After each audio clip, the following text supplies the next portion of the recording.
Hello folks, Jay Elson from Woodworking Blues coming to you from my workshop. A very rare video these days because I have so many other projects going. I won't bore you with the details about that, and I'm not going to show you the whole shop. It is in other videos when it was much more organized.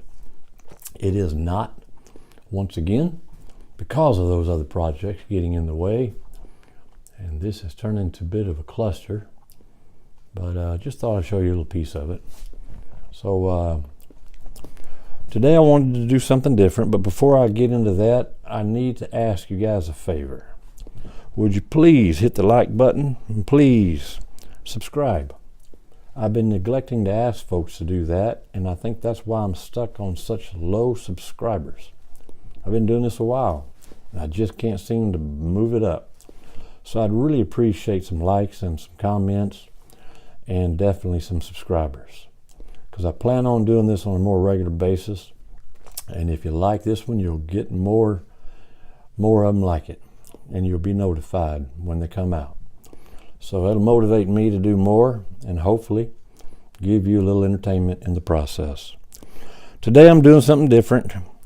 I want to talk to you a little bit about buying power tools as an amateur, and with your spouse, the conversations you have about it with your spouse. And I say spouse because typically, yeah, we think about men in the workshops, but there are more and more ladies out there every day getting into power tools and woodworking and other projects, welding and all kinds of things. I even subscribe to several of them, and they're quite good. So if you haven't checked any of them out, look for them and find them and subscribe. So I have a question. When you do want to purchase a new tool, whether it's a small tool or a big ticket item, do you have an open conversation with your wife, or your spouse, I should say again, or significant other, about the purchase? And is it agreed upon for this purchase? Or is it like a buddy of mine who finds the need to hide his purchases, his tool purchases, from his spouse? This is because she doesn't agree that he always needs the latest, greatest tool that he just can't seem to live without, especially if it's expensive. And folks, please, if you're spending the rent money, the mortgage money, the grocery money on your tools, please stop that now. That is no way to live. You got to be reasonable about this. There's a lot of tools out there I want. I still don't have a table saw, but that's coming in due time. So getting back to the main topic, if you can have this conversation with your significant other, and y'all can come to an agreement of when the best time to buy this tool is, great. But this buddy of mine can never seem to come to this conclusion with his spouse. Now I have a rule, and I'm not preaching, I'm just telling you my rule. I don't lie. I don't believe in lying or deceiving, especially my spouse. If you feel the need you have to, then there's something wrong, and it never leads to anything good. All right, maybe I was preaching a little bit, but I'll stop. On to the video, the topic of this video. I've talked to some of my buddies who are also amateur woodworkers. One in particular, well, a couple, but one in particular. And he's told me what he does when he wants a tool. And he basically buys it and he hides it. And I ask him, how can you get away with that? A new tool especially, sticks out like a sore thumb in a workshop. So he told me some tips that he uses. And I thought, just to keep the peace and maybe to save your relationship, I'd pass these on. Again, I want to add, the truth is always your best bet. is always the best way to go for your character, for your reputation, and especially for a relationship with your significant other. But anyway, with that said, I'm going to offer you these tips that this one particular buddy has given me to pass on to you guys. Again, I don't have to do these because I have an incredible wife and we're in a position where we can afford most of the things that I want when I want them. And if we don't, she tells me so. And usually she surprises me and buys them for me anyway, for my birthday or Father's Day or some other special occasion. And occasionally, just to surprise me. I love my wife, but not just for that reason. But back to these tips that my woodworking buddy, who asked to remain anonymous for obvious reasons, has passed on to me to pass on to you, in order, as he says, to keep the peace or save your relationship. So if you buy a new tool, his very first tip is don't display it, like I just mentioned. It'll stand out like a sore thumb. The bigger it is, the more it'll stand out. So what do? What does he do? Well, he usually stashes it until he's ready to reveal it to his wife and explain why he bought it, how much it costs, and just why he absolutely had to have it. He does this in order to lessen the blow and keep the tension down. He also reveals it doesn't often work. So there's your first one, although he says it doesn't work that well. Don't display it. He also says sometimes he'll dirty them up. He'll even paint them, make them look old and rough, even dent them a little bit. So it just kind of blends in with the shop. I don't know how effective that is, but that's one of his tips. He also mentions to me how he purchases his tools, that he does not have permission or authorization from his significant other. He never uses a credit card or checking account. He calls that a paper trail, which it is. He tells me he buys his tools, his unauthorized, ill-advised, unapproved by the spouse tools, either with cash or through a PayPal account he has. Again, guys, I don't believe in being deceitful.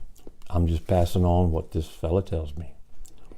He tells me he makes sure to say the receipt, and he stashes it somewhere in case he has to take a defective tool back.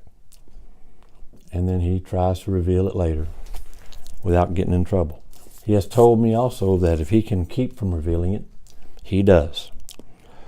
I don't know if that's the right approach to have, but this is what he says he does. So if that cash is king for a reason, he says, just purchase it and get rid of it.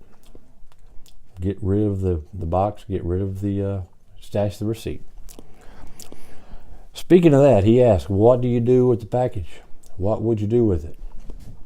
As he says, most of his buddies he knows, even if it's just a simple, inexpensive tool such as this little clamp, carpenter's clamp, I think it runs under $20. He says never throw it in the trash or the recycle bin. He calls that a rookie mistake and lazy. Why? Because obviously it can be easily seen and easily found out by his spouse. So, what do you do with them? Well, when he buys a new toy or tool, he tells me what he does. He takes the box from the store, and as he's still at the store, he takes the tool out, he takes the instruction manual out, and any other remaining parts and pieces of it, make sure to keep all those, and then he leaves the box at the store's trash. No evidence. Pretty clever, something I never would have thought of. But again, I don't have to do these things. I must be luckier than I ever realized. So that's one of that. I can't remember where I was at, but that was tip number 2, I think. So he also tells me, if you absolutely have to, don't put it in your trash can, don't put it in your recycle bin, put it in your neighbor's trash can or your neighbor's recycle bin. Well, what if the other person's significant other found it? Now you got a whole slew of different problems, especially if they find out you did it. So I don't know if I'd advise you to do that one. Again, that sounds like a rookie mistake. So he moves on and tells me, if you absolutely have to, just break them down. Now here's one of the boxes I had in my attic that I was going through today, and this is what inspired this whole video. Was I was in my attic, my old workshop, before I got my new one built and construction, and the primary one I work out of. I saved all these in case they were defective and I had to send them back. Well, as I was breaking these down, I remembered that conversation with him. And he told me, you don't just leave them like that. If you have to put them in your trash can or recycle bin, at least disguise them as such. I think that's still a risky business, but that's what he told me. Here's my other purchase here over a year ago. I didn't hide it. I didn't do anything with it. My wife saw it. She knew of it, approved of it. But he says, do it this way. Not so glaring. My last purchase, one of my last purchases, major purchase for me anyway, was this DeWalt battery powered little circular saw. Got to tell you guys, not really impressed with it, but that's a whole different video. So if I was to hide it, want to hide it and be deceitful, there you go. That's what I'd have to do with it. So as we continue the conversation, he told me these things are screaming obvious, and you shouldn't even try to put them in your own waste bins or your own recycle bins. He told me he knows of another buddy who does the same thing, another amateur woodworker, who stashes his boxes in his truck until he gets to work. Again, he's an amateur, that's not his full-time job. And then he disposes of these boxes. Say if he had this one, another one I kept until I made sure this thing worked right, so we wouldn't have to return it. He takes it to his job site trash can, disposes of it there. He would probably do the same with this one. Again, folks, I saved these boxes in case I had to return them. I wasn't hiding them. My wife was very well aware of them. So it's really comes down to, can you have that conversation with your spouse, and do you really have to hide all of your tool purchases? So these are just some of the questions I had, and some of the tips he gave me. I never would have thought of these. Fortunately, I've never had to, because again, me and my wife are in a situation where I can afford most of these tools. I don't ask for a whole lot, and like I say, I still don't have a table saw, mainly because I just can't figure out which one I want to buy. I'm researching. I just can't figure out the one I want.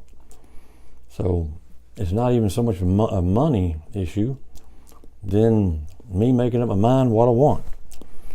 So real fortunate that I can buy them, talk to my wife about it, and don't have to go through these means. That's I don't know how I would act if I had to do that. So these are his tips.